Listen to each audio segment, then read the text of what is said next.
T-minus 3, 2, 1,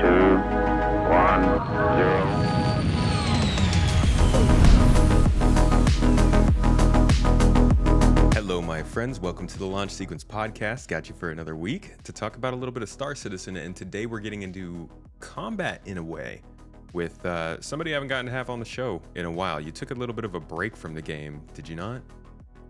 Allegedly. Johnathan Winters joins me today to talk combat in Star Citizen, what's going on with these new ships, the Hornet series and all that, but also a little bit about how we can approach combat from a non-combative perspective for the people who are out there just kind of doing their thing in a more defensive stance. But allegedly, you took a break from Star Citizen. Why don't we start this talk out by talking about why you have allegedly made a return? Well, the game was really boring for a while. It still kind of is. Obviously, we're now dealing with bugs more than anything, so at least there's a skeleton. But now it's just getting those bugs out of the way and hopefully sorting that. That said, just I had anytime they change the flight model drastically, it always kills certain orgs and brings new ones into the play. And sometimes when that happens, people get very negative, which we saw. Everybody hated master modes for a while. A lot of people still hate master modes for quite a bit, but it's died down quite a bit. So since I focus on teaching people combat, I realized it's probably going to be kind of pointless to go through this now and just wait it out a little bit. You just wanted to see what was going to happen with the flight model going forward. Well, I knew people were going to come back because Star Citizen's unique. It's nothing like it, right? But there was so much negativity in the flight model that it felt like nobody really wanted to learn the new model. And now we're kind of transitioning. Finally, there's still some outliers here and there who like hate master modes, which is always going to exist. But I think the majority of players prefer master modes. Why do you think people are starting to come back and start taking flight more seriously again? I think the game's unique, and there's nothing like it. And new players old players leave, new players come. That's just the way it goes. Especially since Star Citizen has millions of accounts, but I think last they showed the numbers, they had like maybe 200,000 active players. Out of those 200,000 active players, we're probably looking at 200 active in the PvP community. So it's a very small community, but there's always chance for rotation in that community, and that's what we're seeing. But do you think that there's been some acceptance of master modes, or are people? I mean, there was a big change in December. I don't know if the change hasn't happened. They announced a big change that will be coming. Do you think that that's had an effect? Yeah, I think I was always watching the numbers to see what's going on, and like judging by like how many people are playing Arena Commander and stuff, there was interest, and I think a lot of people were trying out master modes. But generally, there's more people in free flight now than there ever has been. So people like it.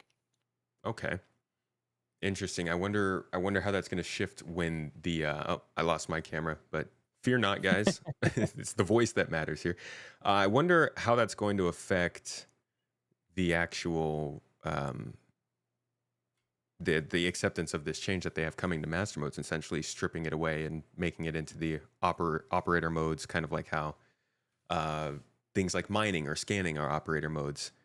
Do you think that is going to lead into another like pushback from the community and another cycle of people not wanting to get with the program? Yeah, I think the people so usually what happens is people get really good at what we have and then they change it, and that upsets people. Yeah. So I think that's going to happen. That said, they're trying to make it easier and easier every single time, because it seems like everything they're doing is just to remove the skill ceiling by having less things to have to facilitate or use. So if we remove nav mode toggling out of the equation, we no longer have a way to disengage from combat. Now we're kind of forced to fight, which is a pro and con. Now it's people can't run away from you, but at the same time, now you can't run away from people. So it limits what is capable of being done. But again, I don't know what the system's actually going to be in place. So it's hard to say. We'll have to wait and see. How do you feel about that skill ceiling lowering? I think so I think the skill ceiling is still very high. It's proven. We've seen it. Like there's some pilots who are just amazing, and you can't beat them no matter what. But it is smaller than the old flight model to an extent. I think what they really hammered with this new model is they allowed players to be able to enter the PvP scene with a lot less effort, but it still takes a lot of effort to hit the very top echelon of players. So they raised this, they raised the floor, or lowered the floor. They lowered the entry point, but they kept the floor pretty high still. I see. How do you think that's going to be complicated by capital ships coming in? Because we're for the first time we're seeing ships with PDCs and automated defenses, people who are focused more on like turrets. The Polaris is a fairly significant change. I would say they haven't really supported it enough to show how much it could be a change, but it's different to fight off fighters in a Polaris versus a Constellation. Do you think Yeah. that that's going to start to shift the way people think about combat too? I think the issue lies in we don't have a reason to fight, right? So what ends up happening when we don't have a reason to fight means we don't have a place to defend or attack. There's no line on the sand, so to speak. So what ends up happening is light fighters rule the sky, because if we don't want to fight, we just move away. It's as simple as that. The Polaris isn't going to keep up with a light fighter. It's just not going to happen. If we had a point to defend, like say we were on a planet and we wanted to capture this resource, and to capture the resource, you have to hold this point for a minute. If a Polaris parks there and you have no way of dealing with that Polaris, they're going to win. It's as simple as that. So there in that scene, you would have to now implement new features like people coming in with eclipses or A1s, something to get rid of that Polaris. Obviously, the main issue we have now is if you get a Firebird and you go into nav mode at 1,300 meters a second, you can one-tap it by ramming it. The most effective missile. It's the best. It works all the time. Okay, so obviously that makes a difference having the larger ships. Do you think then that they're going to start to focus less on fine-tuning the flight model around people dogfighting? Oh, there goes my camera again. No, I think they're still going to do it. I mean, it's the ultimate goal. That's why I like the Hornet. I think the Hornet's a great change. I mean, we're seeing how many more Hornets there are out there now because they're an easier entry point. But we kind of had this issue when the Ion first came out. And the Ion was the heavy fighter one-tap killer. Basically, shot you one time, you died in a light. Mm-hmm. The thing is, it was very easy to do that to inexperienced pilots. So everybody that flew anything that was not an Ion was complaining because it was hard to survive the Ion. The thing in the higher tier ceilings, where we have good players, the Ion could still be outflown by a Gladius very easily. Now we're in a position where we have a Hornet that can compete with the Gladius, but the heavies are now pointless because the Hornet moves better than a heavy, and it has the firepower of a heavy, which makes no sense. Which Hornet is that? Both of them, the F7A and the F7 Super Hornet, which the Super Hornet is the better one right now because there's just no reason not to have that thing. Well, let's talk about that. So the Super Hornet is the newest hot stuff for fighting, which, you know, we get one of those a couple times every year. Mm-hmm. Yeah. There's a lot of confusion around why there's a Super Hornet Mark II. But I'd like to hear from your perspective as somebody who's more interested in kind of the stats of it, if it seems like there's a place for it or if it just feels like extra on top. I think it's in a great spot right now. I love it. I don't think they should nerf it. I think it makes PvP easy for people that don't know how to PvP too well. What I think we need is more variation in the bigger ships. Like I would love to see Wardens outputting like 6,000, 5,000 DPS. Like something ridiculous. Because we need heavier ships that are slower but pack more power. Because right now there's two options. There's a light and fast ship, the Gladius, or the heavy hitter, the Hornet. We don't have any playfield on the other fields. Like heavies are completely pointless. Like if you're flying a heavy, you're just trolling yourself. I remember when they started to rebalance. God, it was a couple of years ago now, and the ships still aren't differentiated very much in terms of how they can fight by class. Yeah, it's kind of still the same. Like, I mean, that comes more to like, when are we going to get what they said a while ago, which is like, are we going to get ECM warfare, like a proper ECM warfare, or maybe anything else? I've always been a proponent of having more utility ships. I love the EVE Online's like web system, which basically it's a ship that targets you and then it slows down your ship so you can't get away. Having things like that where certain ships can control the battlefield by using things other than firepower. Right. Yeah, and we have some weird ships. Like I'm still very curious as to how the Nautilus is going to work as a mine layer in this game. So they've Yeah, I got, don't understand mine laning. It seems so silly. yeah, I'm My like, guess these is, mines gonna have to like quantum travel. yeah, man. My guess is they're gonna have like a range that they detect something and then like zoom towards it and hit it basically. So Yeah. it's gonna be like a proximity missile, is my guess. Yeah, they've got a couple like that, and then they've got turret mines, and I'm guessing it's mostly for blockading. But you can Yeah, see that they've got a lot of plans for combat outside of just two people going head to head and dogfighting. And yeah. I feel like it's taken them too long to start to make that apparent, Hmm. but it's finally starting to happen. Actually, you know what? Yeah, I don't know. I don't know now that we've gotten to this new stage of they want to kind of focus on what they have and stability and content. I don't know what's going to happen with engineering. I feel like maybe the large scale ship gameplay might be pushed back a little bit because of the focus of this year. it might. It's hard to say. My wife's in the back screaming at my dogs. If you hear that. No, that's all good. But yeah, it comes down to really again, we don't have a place to fight for, right? So like even if they add all these systems, it's kind of pointless if we have nothing to battle over. True. Which I think is the most important thing they need to tackle first. And I think they need to have a way to make it fun for people who aren't crazy at PvP. I think it's Elite Dangerous that did this, or Stars. I forgot who it was. Someone did this, but what they did is you go to a zone. There's two factions, and they're fighting for war. It's basically one battleship on one side, one battleship on the other side, and one team has to destroy the battleship of the other team. What made it fun is there's a bunch of AI around, so AI are constantly fighting, and you have the ability to fight those AI or fight other players who also join the fight. So it's fun. Problem is, can Star Citizen handle 50 players in a room? I don't know about that. Well, yeah, I think Elite Dangerous does that because I actually really like that system where you're super cruising through a system and then little anomalies will pop up and you can select Yeah, one and kind of drop into that instance to battle with them. Doing something like yeah, that in Star Citizen would be cool because they don't have to make an instance for it. Actually, yeah. no, they Well, did. I think I'm pro instances. I think it would be amazing because it's how you limit like oppression by big orgs. Because like say you have like a really big 100-man org and they come over there, you're not gonna win unless they have a way of limiting like, oh, you can only have 10 people max per party joining this instance. Yeah, but can you imagine you're quantum traveling with your friends and then you guys drop into a battle and the game is like, sorry, you can't join because there's already too many people. Yeah, I agree. It would suck. That's why they wouldn't have to do like a lobby system or something, right?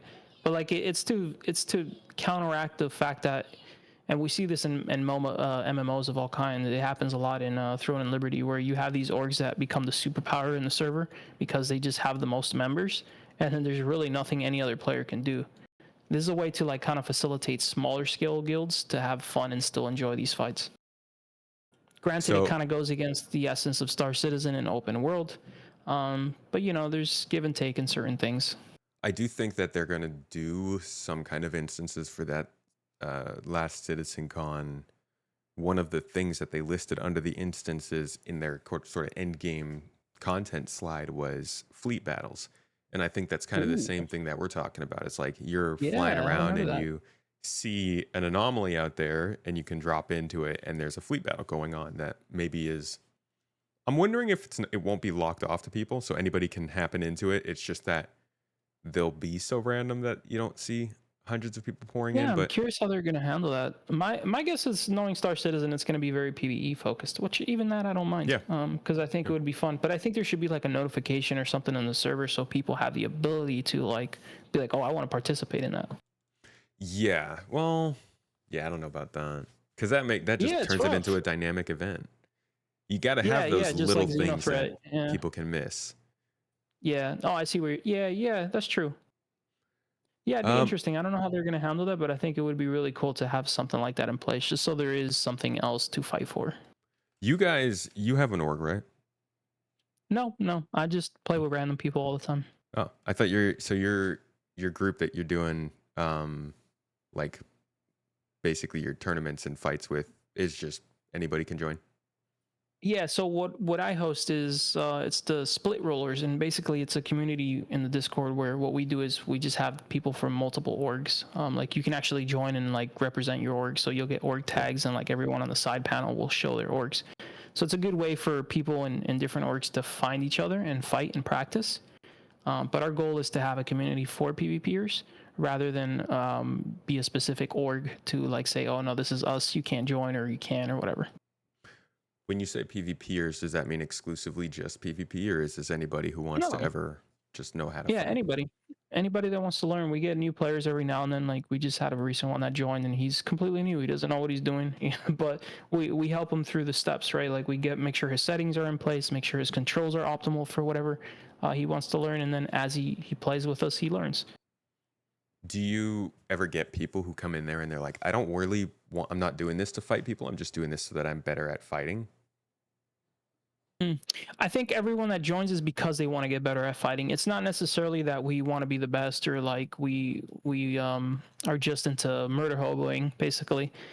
It's just we want to be able to be good at combat. So when we do have the PU and there is combat and reasons to fight for combat, we're gonna be skilled at it.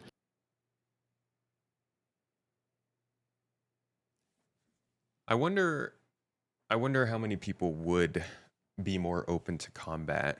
Well, actually, I think we see this pretty regularly. The sentiment that people want to take part in combat, but they don't want it to be with other people. Mm-hmm. That's why I that want those instances. So people can have those PvE war-like scenarios without having to fight other players, and I think that will open them up to wanting to learn combat, right? Because like what I focus on is teaching flight, really. Like a lot of my tutorials are made around understanding the physics. Like I recently just made a new one. It's completely about orbiting, and I've broken it down as simple as I can so people understand orbiting, because orbiting is like the most important tool, not only for fighting players, fighting AI. If you can orbit an AI in Star Citizen, you could beat that thing in an Aurora. Describe what you mean by orbiting for folks who are curious. Orbiting is the principle of going around the ship, and we do it in the sense of like a planet orbiting the sun. We spin constantly around the sun, and the orbit technique in Star Citizen is we're spinning around the ship. The thing is, the ship moves, so I try to provide tools to help you find how that ship is moving and how you can keep it from moving while still maintaining that orbit around the ship. I think one of the hardest things, as somebody who's self admittedly not great at combat, is understanding what your ship is doing at all times, because there's so Mm-hmm. many things to pay attention to, and the UI can be, you can have little tiny bits of the UI that can tell you some very important stuff on a case by case basis, and it can get not I don't want to say overwhelming, but just easy to miss the signs that things are happening. What Yeah, are you have to some tips slow you it have for down that? when you're near. Say Which again. is no, I was just gonna say you have to slow it down when you're newer because there, like you're saying, there is a lot of UI information. But honestly, you don't need like 99% of it. The only thing I like telling people is just learn the pip, and the pip is the little targeting reticle that we get when we aim at it. Hmm. As long as you're in lead pip, that gives you a lot of information. It takes away having to look at your speed and all this stuff because that pip alone can give you a guidance to how fast you're going relative to your target. So you would say beginners should stick with lead pip, but maybe switch to lag when you start to get more Yeah. aware. Yeah. Lag pip is not good. Any any really good PvPer that you see out there will not use lag. Huh. Obviously, there's an exception. Without mentioning names, don't do it. Lag pip is not good. Lag Doesn't pip, lag pip make it easier to hit specific components on larger ships? correct. Lag pip is good for heavy ships. When you're fighting big guys and you want to just maybe hit the nose or something like that, you go with lag pip. I do it all the time. I switch between the two. Oh, okay. It's pretty easy with the MFD. Yeah, yeah, you just toggle it. But for like small scale, for understanding movement, lead pip is the best tool. You can do the same thing with lag pip, but it's harder to follow because of how lag pip works. To not get into crazy detail, in short though, the lead pip basically is always giving you flight information so that you know if you're getting closer, farther, faster, slower, and basically general direction of travel. Good to know. Let's talk about something you kind of touched on earlier that I know is going to be a real nice topic for the comments. PvP and PvE servers. Your pro instance, what do you think of the idea of splitting that gameplay entirely? I think they're never gonna do that. I think it'd be cool, but they have to get something in place. The server meshing needs to be better. Because ideally, when I thought of the server meshing and what it was supposed to do is we would constantly see hundreds, if not thousands of players around us. Because it was supposed to tie everyone into one server at one time, into one location. That's the dream. So, yeah, and hopefully that's their end goal. I think that's what they're trying to do. So I think once a system like that is in place, they could totally experiment with something like that because then it would always be populated. But at the same time, I think systems are supposed to be that in a way. Like Stanton is supposed to be the PvE area. Pyro is supposed to be the PvP area. And I know a lot of people are adverse to that because they're like, oh, I want to be able to go to Pyro and enjoy Pyro. But you can, but there's a risk. There's going to be pirates out there. That's the whole point of Pyro. Kind of comes down to a game design thing, like splitting it up between servers or geographically. You like it more this way, or you would prefer if it was split up server-wise? It's hard to say. We'd have to test it. I think it would be cool to have just PvP and PvE servers because then we know everyone. Because like even me, like when we go into PvP servers or when we go into the server, like I don't really find enjoyment in killing like cutlasses and stuff like that or a Connie. It's not fun to me. What I enjoy is like I go out there, I kill a Gladius, and all of a sudden 4 of his dudes show up, and now I'm fighting like 4 Gladiuses by myself. I love stuff like that. I think it's a lot of fun. And I love the idea of going into the server knowing that because everyone's here to PvP, all the fights are going to be fun. And it's not just going to be like, oh, yeah, I'll turn this guy nonstop and win every single time. I got to put you on the spot a little bit. When you're killing that guy with the Gladius, what's the point of killing him? It's the fun of combat, right? So like I do it because they're in a Gladius. If you're in a Gladius, you're trying to PvP. Like you're not out there doing box missions. You're not out there doing nothing. You're there to fight people. But what if they're out there to PvE? If they're what? What if they're just fighting NPCs? They're just trying to do some NPC bounties or something. I'm pretty fair about it. So how I do it nowadays is like if I see a Gladius and he is doing a PvE mission, I'll shoot him like once or twice to get his attention. If I see he turns and faces me, then I'll fight him. If he doesn't, I just leave him alone.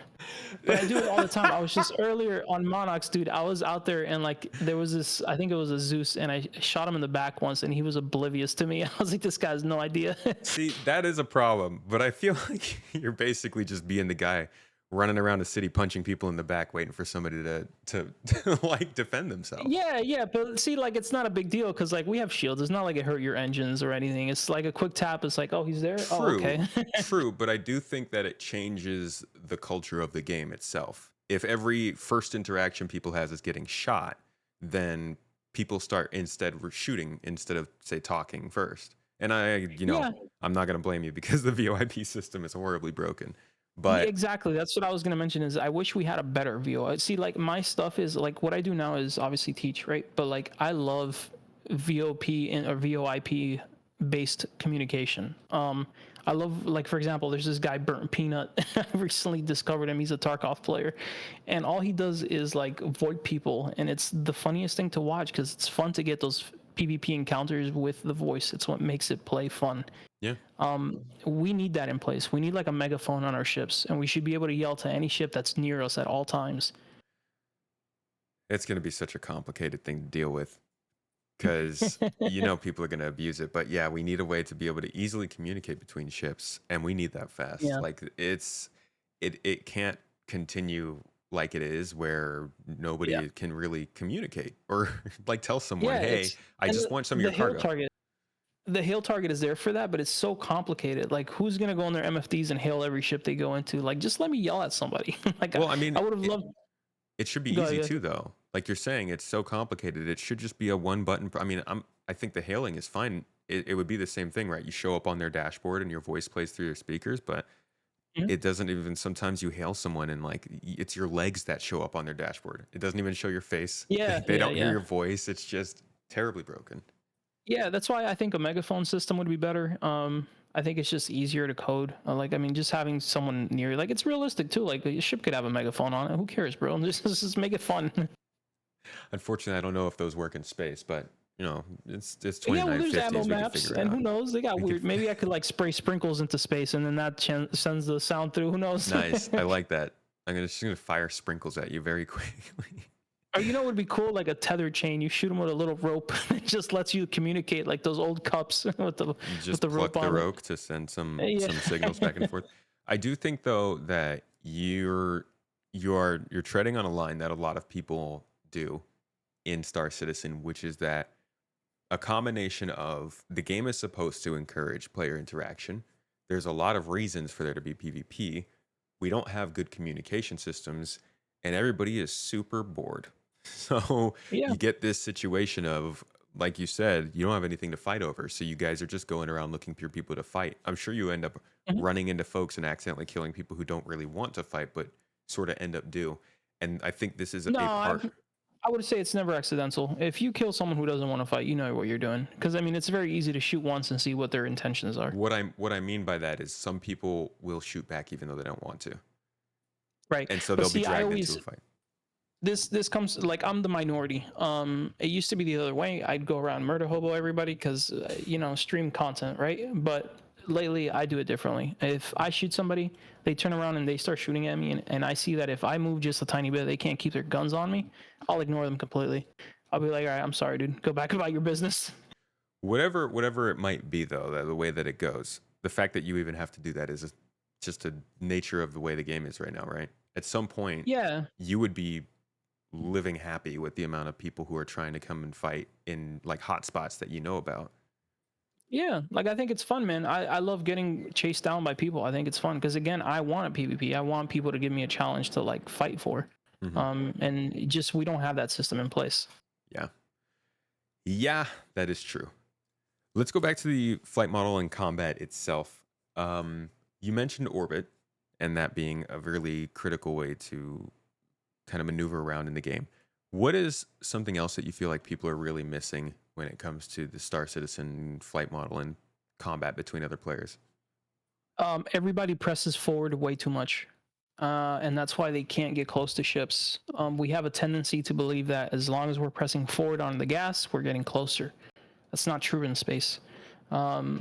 Basically, how it comes down to is, or like the biggest thing I see is people don't use their strafes enough, and by strafes I mean like your left, right, up, down. Those are the key functions to movement in Star Citizen. The easiest way to think about it, next time you ever target a ship and we get the pip, which is that little circle that lets us target, if that pip is not on top of the enemy's center of mass or the center of their ship and we press forward, you will see that the pip will never get closer to the ship. That means that we are also never getting closer to the ship, because as long as you're pointing your nose at that pip and you're pressing forward without it being on top of the ship, you are actually creating an orbit.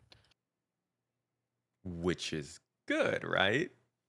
It's good, but now what you need to learn to do is control the distance of that orbit, and that is Right. done with the strafes, not forward or back. Okay. Yeah, I get that. When you challenge somebody, this is something that I notice is really easy with the NPCs, and I'm not so sure with players. You fly towards them, right? They fly towards you. You stop and start back strafing as they're flying towards you, and you stay with them as they pass you. It makes it really easy to take out an NPC. But would you say that Yeah. is going to translate over to playing against players too? Yeah, for some players, yeah, because some players fly like NPCs, unfortunately. But that's why Jesus, man. it comes down to understanding the orbit and understanding distance. If you can orbit enemy AIs, you can beat a lot of players, because that is one of the most important skills that a lot of players don't have. And because a lot of us come from flight games, from like or no games at all, we just come new to this, and we're used to how things work in our world, where if we go forward, we get closer. But forward is the enemy in Star Citizen. You actually don't really want to use it. Yeah, I like up. Up feels good. Yeah, up is nice. Big It's a fan of nice up. way to, yeah. Going towards some of the stuff they've talked about coming in the future, there are a few things that are going to kind of shift engineering around, or sorry, just let the cat out of the bag. They're going to shift combat around. One of the big, what do you think engineers going to do for combat? Who knows, man?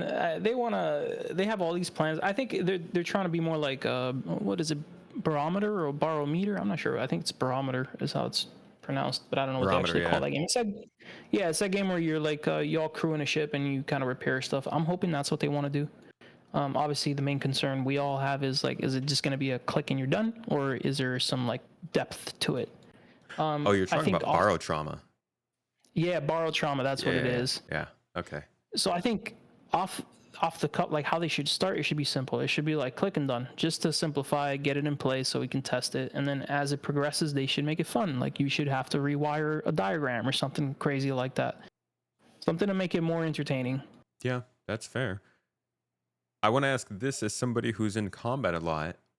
Do you feel like it's going to be a big benefit that you can just like land and repair things because of the system, or are you just very used to going back to the space station for repairs?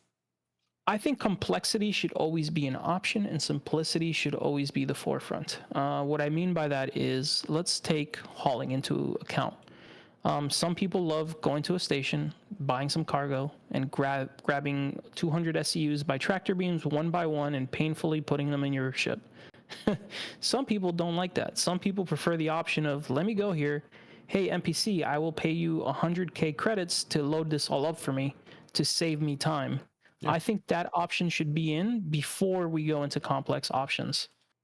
But just the idea of repairing your ship, is that something that you like, or do you just prefer going back to a home base to get repaired?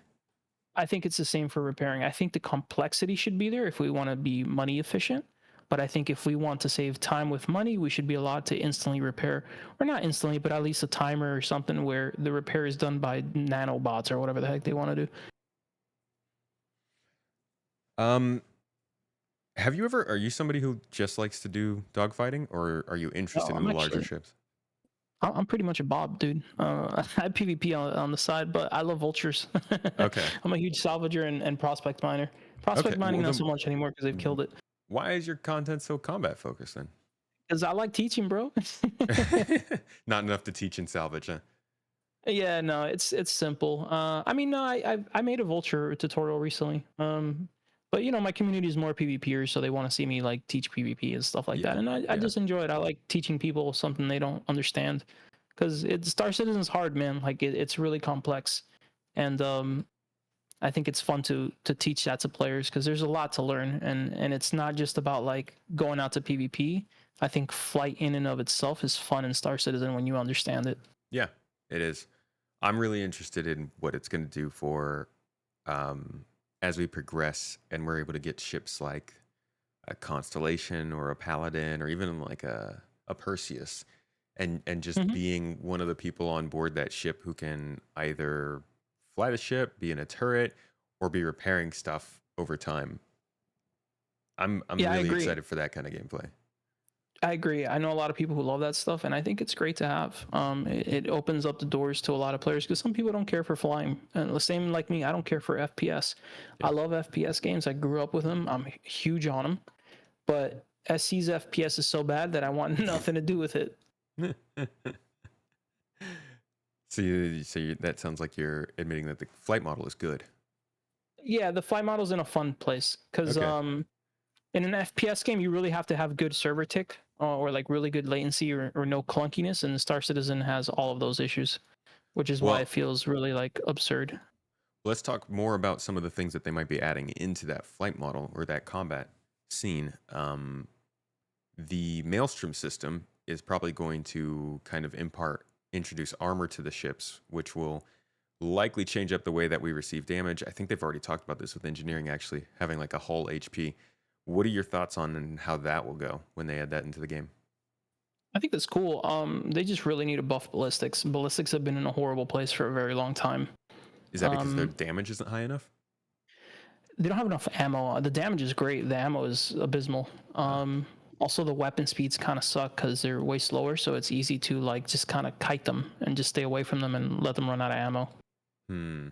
What if they allowed for ships that had the space to carry extra ammunition on board? That'd be pretty cool. It would be a logistical game, which would be kind of fun. The problem is the game is pretty fast paced, so I don't know that they would do well. But definitely like off scene, I think it would be awesome to have like a logistic ships warped away a little bit away, so ships can go there as a refuel point instead of to like a station and then come back. I think that would be sick. That would be nice. And that feels like the kind of thing the Kraken maybe would be. You can, Yeah, ideally, yeah. a couple kilometers But away I, or some. yeah, exactly.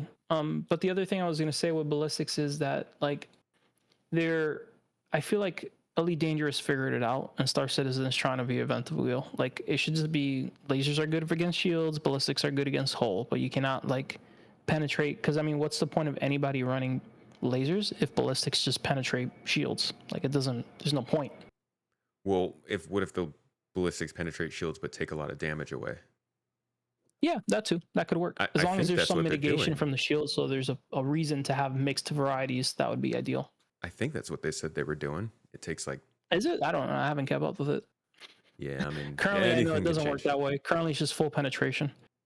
That's probably going to get me dinged on YouTube. That you can't say that on here, man. It's all right. I'm a PvPer and I don't know it because I should, but I don't.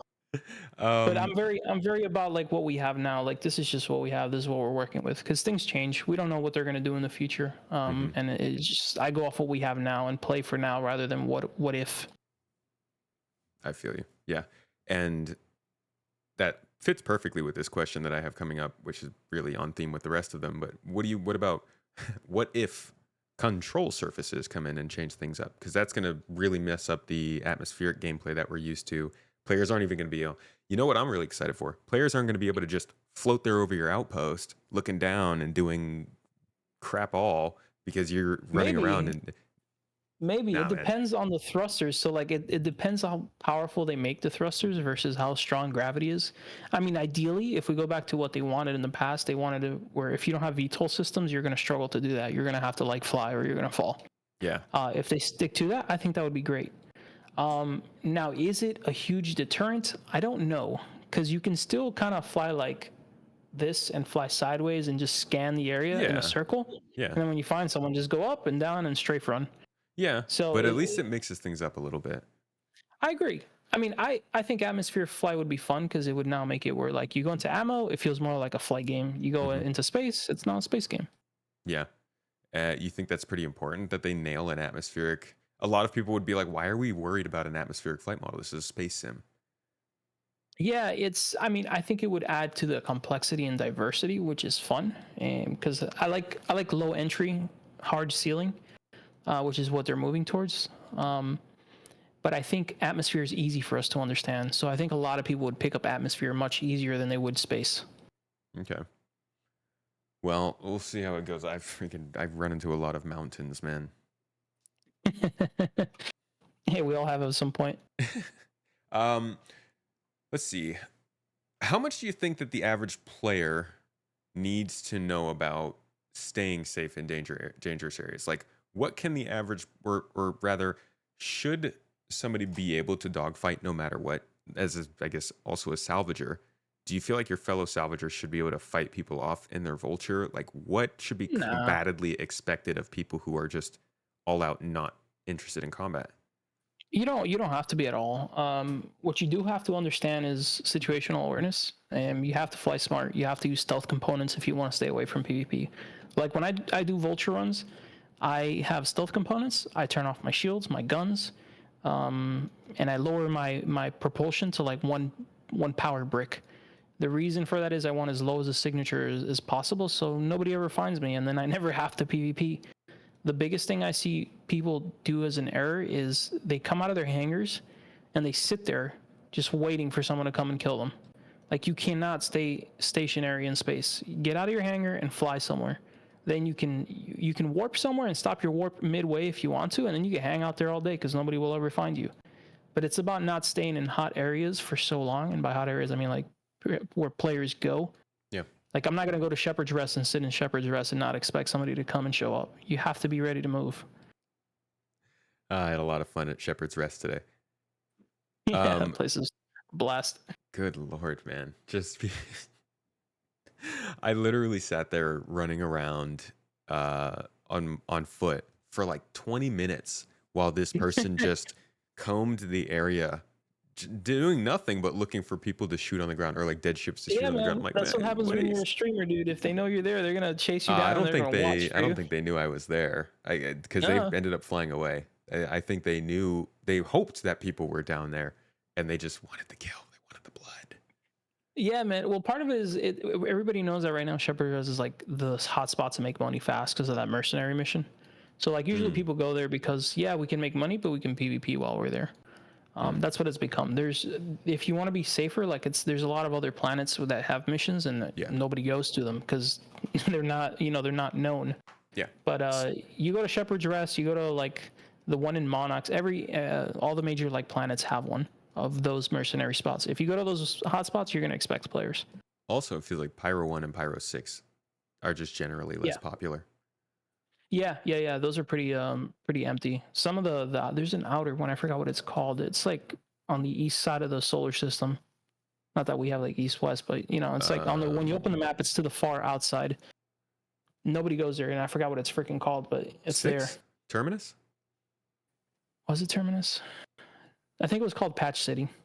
Yeah, Patch City. Oh, is it a space station? Yeah. Everybody who goes there is like a PvEer. I've never seen any like craziness over there. Huh, interesting. So for people who are looking to play the game, it really helps to just know what is going on at locations and to try out stealth. Stealth actually gets you by a lot of stuff. Yeah, stealth is great. It helps a lot to get out of people's signature and stay away. And like the thing too, like when you land your ship, like turn it off. Like turn off all components on it. Because some people leave their ship parked with their shields and thrusters on. That just tells me it's an active ship. And your signature is seen from really far. Yeah, but I don't turn my ship off, or I turn my ship off, and still people will come by and be like, "Ooh, a ship! Let me blow it up." Yeah, a lot of times I'm guilty of it too. Not because I'm trying to kill someone, but because it degrades server performance. So unfortunately, when we see a bunch of ships, we blow it up just to clear up the trash and get some frames. Doesn't that create more wreckage though? No, it's supposedly after like X amount of time it disappears, depending. Gross. But yeah, either way, there's no way around it. The more ships go to an area, the worse it gets. But that's another hot point. Like if you're a PvEer and you see a lot of ships in an area, that's a hot spot. That might not be the place to be. So why do you think that so many people are just so against trying to get into combat? Because it doesn't seem, I mean, from what I've seen while playing the game, I can pretty easily skirt around areas without getting attacked, even in Pyro, if I do the kinds of things you're talking about. And I haven't touched stealth components. Do you think that CIG has a problem with communicating that this is even possible to the player base? Yeah, well, I think it's simplicity too. Like it's easier just to fly directly, shoot things, and get out. Like if you really want to be safe, you go stealth components, get a dragonfly or some small thing, put it in the back of your ship, land far, and drive over. It's way safer. You'll never run into issues. But the issue is, again, it comes back. We don't want hard complexity in our game because look at Star Citizen. Anytime we want to like have fun with our friends, it takes us like 2 hours just to get everybody on the same ship. Like things like that are not fun. Nobody likes that. And that's why most players in Star Citizen are solo players. I think some people do actually like some stuff like that. Like the logistics part of it, the getting the equipment. Love it. And so it should exist for those people, but I agree it should be faster to get to play together and do things together. But I don't think any game that has this kind of a situation or design is going to ever be simple. You know, you gotta. Well, it can be. It can be. It comes back to what we said earlier, where we can have complex systems, but we have to have a simple workaround that costs more. Like Elite Dangerous used to do it. In terms of danger, there's not really any simple way to get around the fact that you need to be able to defend yourself if you're going to places that are a little more dangerous, and therefore you need to know where is a little more dangerous. I could see them simplifying it by putting that information into the map, but it still takes players being proactive about it. Yeah, you have to. Maybe what they could do, which I think would be interesting, is there used to be a heat map in EVE Online where you can check online and you would see like how many players have died in this region in the last hour. They could do something like that. So like if you go to a planet, the system could tell you like, hey, there's been 10 deaths here in the last 20 minutes. You might want to leave. That'd be cool. I think that would be a very easy solution. Yeah. Or if you were a medic, maybe you want to get on over here. Oh yeah, that'd be the hotspot for the medics and combat medics. Yeah, it's all about how they communicate this stuff to the players. Yeah, the information has to be easy because players come in. It comes back to like I try to treat everything that I teach as well, and it comes back to this is like everyone who's seen this video might be seeing something like this for the first time ever. So you always have to explain things in a way that's very easy and simple, and you have to give the person watching or playing the game a tool to figure it out in the game without having to rely on external features. I feel like I'm going to call this episode "How to Deal with Forced Combat." Is people say that they're getting forced into this kind of stuff a lot, and I do understand why people want to play. Like, you want a cool space environment to play in and not feel like you're in danger, but at the same time, in order to have the cool space environment, you kind of gotta let people do that. I mean, take like tractor beaming for example. If you tractor beamed another player in their ship, would that be considered PvP? Depends on the reason. I Exactly. mean, it could be a hostage situation. It could be somebody role playing. There used to be this YouTuber, Nope, a while ago. He his whole thing on YouTube was he would tractor beam people and kidnap them onto his ship, and then he would play like Saw games with them. He'd be like, "All right, you're gonna run into this field, and we're gonna chase you with animals or something." Like he would do weird, funky things like that. And it would have fun moments for people who do VoIP and they come back and talk. But some people weren't interested in it. They just want to go mine rocks or whatever. Yeah. But like, so you got people like that, right? And somebody might say, we don't want that to be allowed. This isn't a PvP Yeah. server. But then taking that away, suddenly you can't use your SRV to move a derelict ship because those tractor beams are disabled. And it's like the way that the game is built to have these sorts of systems together and allowing people to interact with each other, it feels like it would be impossible to separate that. Yeah, it's impossible because of the current system. I think it would be very easy to solve if we just make randomized locations.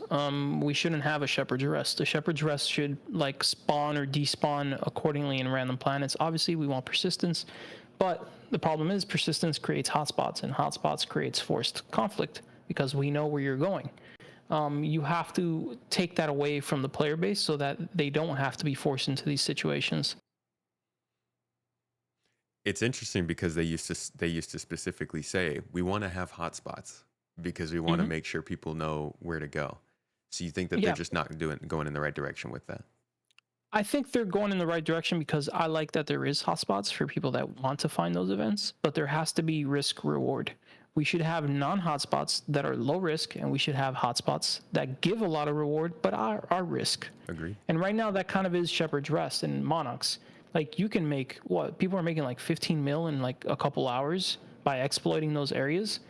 And that's a hotspot. That should not be easy to get. Like if you go there, you should be dying a lot. Yeah, that's true. There's not enough players to make it that dangerous yet. Yeah, exactly. Do you think that hacking is going to be a big thing combat-wise?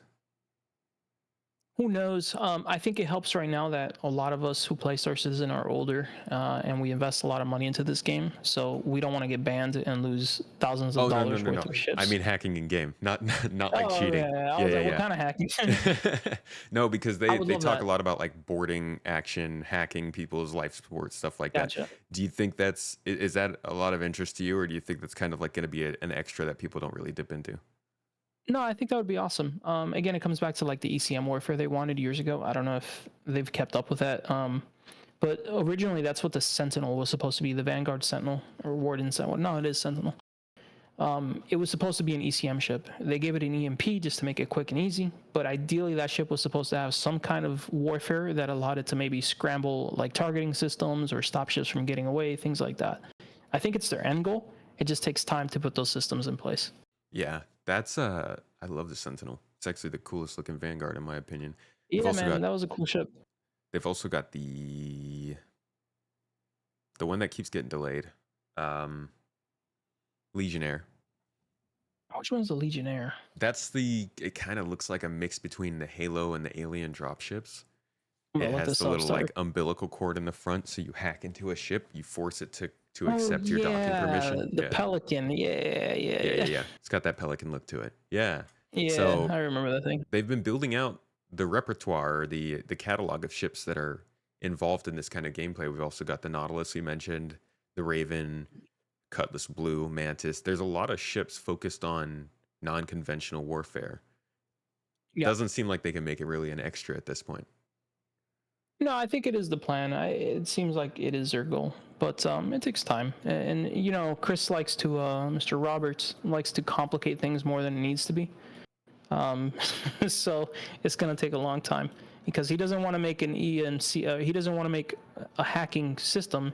He wants to make a coding system where you need to learn coding to be able to hack the ship. Oh God, So they almost did that.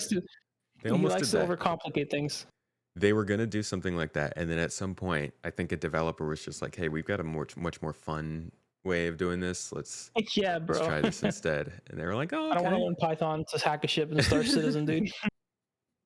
I already went through Intro to Computer Science once, please. How about all of these combat ships that come up? Well, actually, I'll let you comment about the recent combat ships, because a lot of times people will tell you every ship comes in overcooked, it's OP, and then it gets nerfed, and that's how they sell their ships. I saw some decent reception of the Guardian that didn't sound like it had that same kind of energy, but I'm hearing a lot of that kind of talk again with the Super Hornet. They're just trying to drop more of the same ship in here, you know, power creep, that kind of talk. Do you think they have a problem with power creep, with overpowering ships? Yes, I think they do. Originally, I think now they've figured out what they want to do. Personally, just because we haven't seen the F7A get nerfed, they kind of kept it the same, and it's been out long enough that it hasn't been touched. I don't think they're going to touch the Super Hornet either. I think their goal is to balance the Hornet and the Gladius around each other, so that then they can kind of navigate what they're going to do with the rest of the ships. Because ideally, the Hornet and the Gladius are supposed to be very competitive against each other. And right now, they feel like they are. Like a good pilot versus a really good pilot, it's 50-50 who wins in space. In atmosphere, the Hornet wins every time. But in space, it does come down to skill. I'm hoping their plan now is to buff other ships. Again, I think heavy fighters are in a horrible place, and they need a buff. They should do more damage. They should be hard hitting, slow but hard hitting. They're like tanks. Is the F7C Hornet a light fighter? No, it's a medium fighter. They're ballers. Is the Gladius medium? I wouldn't call it its beater, but it's definitely its competitor. And again, if we're in ammo, yeah, the Hornet. Like right now, the meta in squadrons is Hornets. If you have 4 squadrons, what size class ship is the Gladius? It's a light. The Gladius is supposed to be a light fighter. Okay, but they still go head to head, even though they're in 2 different classes. Well, we go head to head because of the way you fight with it. Like if you're not nimble on the Gladius, you're gonna get obliterated. The Hornet is very, very strong. It hits hard, and it's fast enough to keep the nose on the Gladius for the most part. Okay. But a really good Gladius can kind of bob and weave in between shots and kind of stick close or far away and keep it in a more optimal position against the Hornet. I see. Again, that takes a lot of pilot skill. Yeah. That's why most pilots you see right now are flying F7A or Hornet. Because it's easy to be very dangerous with very little skills in that ship. That's the same problem we had with the Ion. Different types of pilots, different types of flying. Yes. Okay. And ideally, I think what it should be is the medium class should be better than the light should be better than the heavy, and the heavy should be better than the medium. They should complement kind of like a rock, paper, scissors system, so that we have variety in squadron fights, and we're not all using Gladius or all using a Hornet. Yeah. And when you say better, you just mean killing faster? Like, actually, that's a weird question, but I'm just thinking about what makes each of those classes better. It's different for each one, right? Yeah, so it comes down in space. The simplest way to think about it, it comes down to how much firepower you have and how much can you maneuver. Maneuverability can outmaneuver damage if it's fast enough. That's why heavies can't touch a Gladius. But if you have enough firepower to mitigate the maneuverability, then it becomes balanced in a sense. Like for example, when the Ion first came out, it was very, very powerful. If you got your nose on the Gladius for 2 seconds, the Gladius was dead. I thought it was in a great spot because that's what it's supposed to be. It's supposed to be a cannon. If you get hit by that, you're done. Yeah. But the problem is a lot of players weren't good at the flight model, so it was easy for the Ions to be competitive. But any good pilot in the Gladius would never lose to an Ion. It's just too slow, too sluggish. Yeah, that will. I hope not. Um, Yeah. because I mean that's the thing. It's like these ships can't just do the same thing. That Yeah, and they're not supposed to. if it's been such a long time that they've been saying that they're going to start to differentiate them, and it would be nice for us to get to a point where we can reliably see the differences and know that they're going to stay and not just get reworked the next year. Yeah, and I mean, we all know the blueprint. Like, it's been around for years. I mean, you get more firepower, you get less maneuverability. It's nothing new. It was the same in tank warfare. It's the same in space. What's something that you're very excited about when it comes to the combat that they've been doing and working on? I think Master Modes is really good. I think the notion of bringing down the entry point is really good in and of itself. I think the slower speeds is great in and of itself. The biggest thing they're now talking about, which I think is going to be amazing, is they want to lower the speeds of all weapons. So less projectile speeds, which means you need to get closer to people if you want to be able to take them out. Do you think that's how they could have solved the whole slowing people down thing? Yes. But CIG again likes to overcomplicate. They're like, let's not test one thing at a time. Let's put in a whole new system and see what happens. So why not, if you're going to slow down weapon speeds to force people to get closer anyways, why not then lift speeds of the ships back up? That's what I want to know. Because I mean, I think it's crazy that these ships are slower than real jets. It's kind of insane. Yeah, that's rough. I don't know about that. It is very annoying. Yeah, it's kind of dumb. But I mean, again, I get why they're doing it. They're trying to make it easier for people to get into it. But I think they're over testing. Like, I don't know why they don't just change a few files in an XML file and like change the speeds just a little bit and let people test and see how we feel instead of doing these massive like reworks. The good thing is, which I never thought I would have said it, I think they did a good job with Master Modes. Okay. When did you decide that? After playing it quite a bit and really understanding it, because there is still a very high skill ceiling. Like for example, my Discord, we have a rating system, and we have like regular MOBA stuff, like bronze, silver, gold, that stuff. And most PU pilots, I would say, aren't even bronze. They're like wood. If you get to at least a silver level, you're beating almost every single player, hands down, every single time. Nice. Where we start seeing the real skill ceiling is when you get to gold and platinum level. Those are where people start to understand the mechanics and start to be able to be very effective in PvP, but they still don't fully grasp how to do certain things.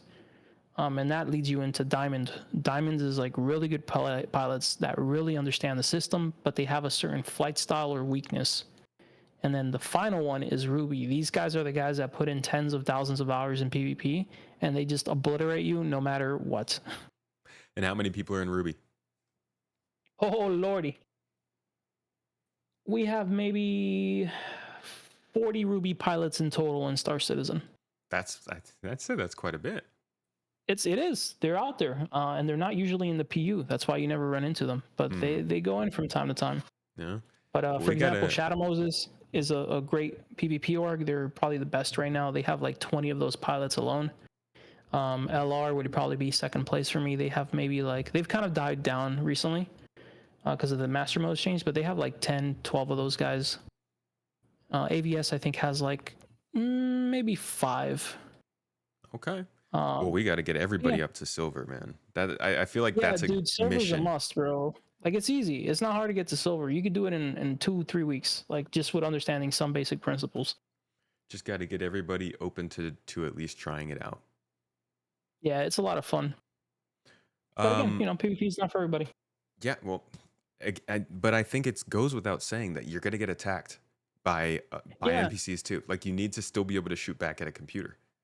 Yeah, 100%, man. And it's funny, like a lot of people I've seen on Reddit complain about like how hard bounty hunting is. Like I don't see that. Like when I go on there, I wish they were harder. I feel like they're way too easy. Yeah. But again, it comes down because I've put so much time into PvP versus people who don't. I think a lot of people could do with going into Arena Commander first. If you die every Yeah, time you go to your first bounty, then you're never really getting better. So it's always going to feel hard. yeah. I wish Star Citizen had some system in place to allow people to match with people of their skill setting. Like Hmm. I don't think it's fun for anybody when like say a bronze goes against a gold or a ruby. Like they're not gonna learn anything. They're just gonna get destroyed and not learn an absolute thing from it. Yeah. Yeah. The geographic separation of danger is going to be really important in this game. Hmm. Um, all right, John. That's about what I had to talk about. Was there anything else combat related that you wanted to touch on before we wrap things up? No, that's pretty good. We covered a lot of topics on it. Cool. Yeah. Yeah. I mean, I think there's going to be a lot to talk about in combat this year just because they're changing up the flight model in some ways. At least they said they were. I don't know when that's going to happen, but Yeah, who knows? Oh, one thing, because a lot of people don't know this, and it's crazy to Mhm. me. Guys, if you're getting hit by missiles, there's a key in the game. If you hit Alt and H, it increases how many flares you drop at the same time. The bigger your ship, the more flares per click you need. So if, like, say you're in a Gladius and you don't set it to 3 flares with 1 press, you're not gonna the missile's gonna hit you. There ain't no dodging it. So that's an important feature. Okay. Countermeasures, folks. Use them. They're there. All right, man. Before you go, can you let folks know where they could find your content, your training, your knowledge? Yeah, just head on over to YouTube, Johnathan Winters, John, and then Winters. And you put what's it called? Star Citizen, I'll come up. If not, you'll get the comedian. I am not the comedian. I saw that pop up. Yeah. All right, man. Well, thank you so much for your videos and for joining me on this show. Folks, of course, this is available on YouTube or your favorite audio platforms. But if you want, you can always come and join us live if you are a supporter. We appreciate you. But with that being said, thank you so much for coming to the Launch Sequence podcast. I'll be with you another week from now with more to talk about. Have a good one.